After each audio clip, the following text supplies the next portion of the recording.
A normal ChatGPT chat forgets your standards every time. A custom GPT remembers them.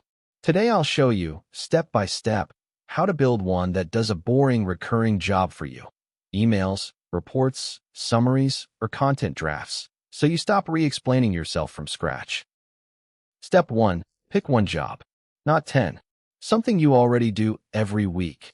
Rewrite client emails, turn notes into updates, clean meeting summaries. The narrower the job, the better the GPT. If the task has a clear input and a clear output, it's a perfect candidate. Step 2. Write instructions like you're briefing a junior employee. Who is it? Who is the audience? What tone? What must always be included? What must never happen? No fake facts, no fluff, no long essays. This block is the brain. Spend 10 careful minutes here, and you save hours later.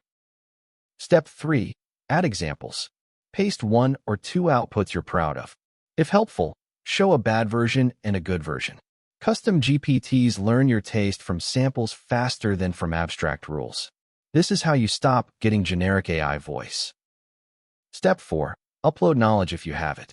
Brand voice notes, FAQ answers, proposal templates, product facts. Keep files short and accurate. Don't dump a chaotic folder. Clean source material means cleaner answers out. Step 5. Test it on 3 real tasks from your actual work. Where it fails, don't complain. Rewrite the instruction that failed. Keep tightening until the output is boringly reliable. That's when you know it's ready for daily use. Daily use is simple. Open your specialist GPT, paste the raw input, get the draft, spend 2 minutes editing, then send. You still approve. The GPT removes the blank page tax. That alone can give you back an hour on busy weeks. Tonight, pick one boring recurring task and build a custom GPT for only that.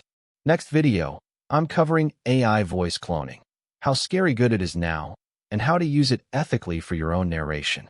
Subscribe so you don't miss it. See you in the next one.